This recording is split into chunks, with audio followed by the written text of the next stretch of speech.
Hey guys, just in case you're wondering what I'm doing in the car, I'm filming this video in the middle of the night. It's like 12 a.m, so that's why I'm outside in the car, so I don't disturb people while I'm talking. So in this video I just wanted to talk about a few things, and that's mainly how do you start working in your own car, and how do you know what to do when you get your hands on your own car. How do you start fixing things yourself? This is a topic I've been wanting to talk about for a little while now. I think most people I speak to about my videos have been asking me, oh, how did you know how to do that, or how did you who taught you how to do that, where did you learn how to do that? And the answer to most of it is the site that you're watching this on now, which is YouTube. So by watching other YouTubers, reading around on forums and seeing how things are done, I've been able to apply those same bits of knowledge and skills to work on my own car. So it hasn't been straightforward. Like, obviously there's not a guide on how to do every single thing out there on the internet, but there is for most cases, and sometimes for fixing a certain problem you can combine different fixes together to get the result that you're looking for.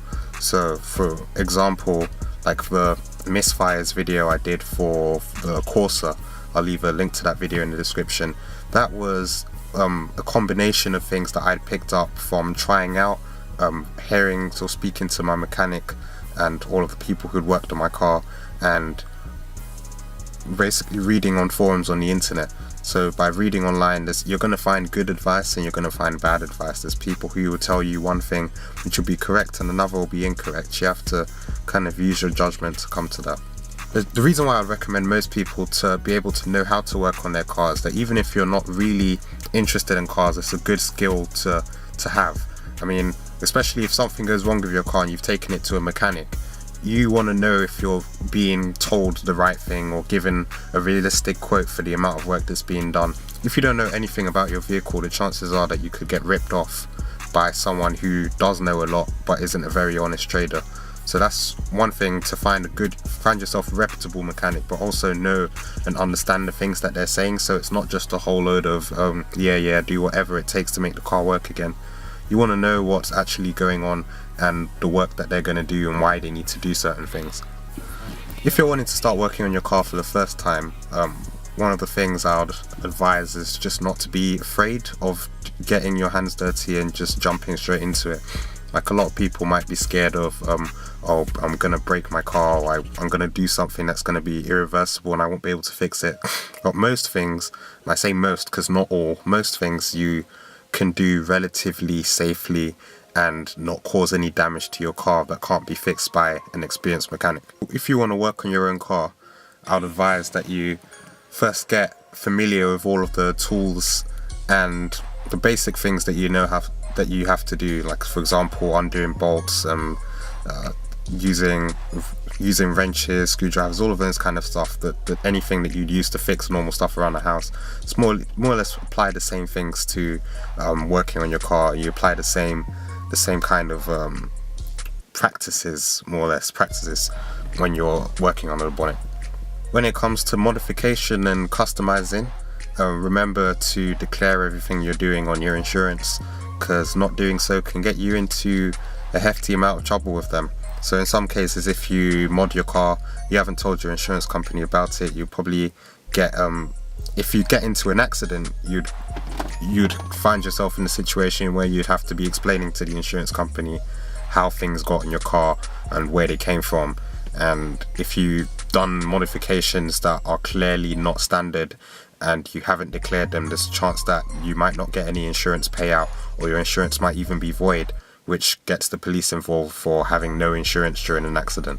So those are things to bear in mind. Just make sure if you're doing anything major to your car, even if you don't consider it major, your insurance company might still see it as something that needs to be declared, so make sure you check that with them. For doing work on your own car, there's a useful book called the Haynes Manual. So you probably have heard of it if you're into cars in any way. You can find it on Amazon or eBay, and they usually cover most makes and models of cars, and it will show you how to fix most things that go wrong and help you with troubleshooting. Also, talking of troubleshooting, I would recommend getting an OBD2 scanner. So most cars built after a certain date. I think it's like 1996 or 7 or something like that. Most cars built after that day have a technology called OBD2, and that lets you scan for error and fault codes and identify what's wrong with your car so that you can fix it yourself. So if you buy one of those, you can pick up ones that are Bluetooth and connect to your phone, or there's like dedicated ones that you can buy, just plug in a device and go through and start reading the error codes. Then you can start getting into it and fixing what's wrong. It will actually give you an idea so you're not guessing and making calculations. I just want to quickly touch on my plans for the next coming year. 2017 has been a fantastic year on YouTube and in like personal life as well. Things have gone well and I've been happy with this year. And for going into 2018 and the content I'm going to be putting out on this channel, my biggest aim is consistency at the moment, because I think videos have been coming out like every other week rather than every single week consistently. So like ideally 2 videos a week would be good, but I know that with the amount of work I usually have every week, 1 video a week is what is achievable, and that's what I'm going to be working towards. So if I can be putting out quality content once a week and keep you guys happy, that will make me happy. And I'd also like to thank everyone who's been subscribed and all of those who've been supporting me. It hasn't gone unnoticed. I really appreciate all of your help and the good words of help and advice that I've also gotten for this channel. It's been really helpful and I'm looking forward to creating more exciting content. Talking of more exciting content, the actual type of videos I want to put out, I want them to be not only the DIY type, because I think there's going to get to the point that I might get to the point that my skill and ability with my car becomes a limitation on how far I can go with the DIY videos, but that shouldn't be a blocker on producing good content. Let me just turn off this heated seat because I know I'm not meant to be using it if the engine's not running. I actually want to get videos out that are exciting, so showing other people's cars, showing people who've modded their cars. If you have a car that you'd like to have featured in the channel, just comment in the description, let me know, message me, tweet me, and I'll be interested in getting in touch with you and filming with you. So just let me know.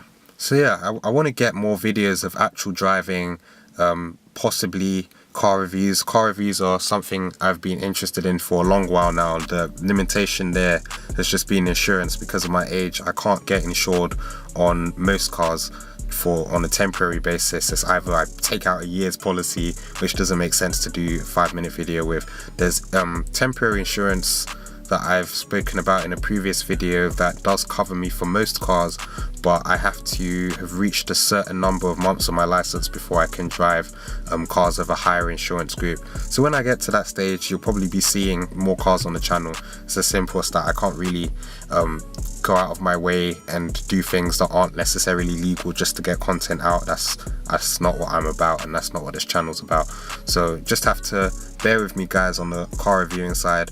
When I'm able to, I'll get those videos out and we'll be seeing better content in that area. I'm also open to your suggestions on the type of videos that you want to be seeing on this channel. If you've got an idea of something that I could do and you think would be good to see and you've been waiting on it, just let me know. And I read all of the comments that I get. I also read all of my messages that I get. So wrapping up the video, thank you very much for watching, and I look forward to making more new videos and keeping you guys entertained through 2018.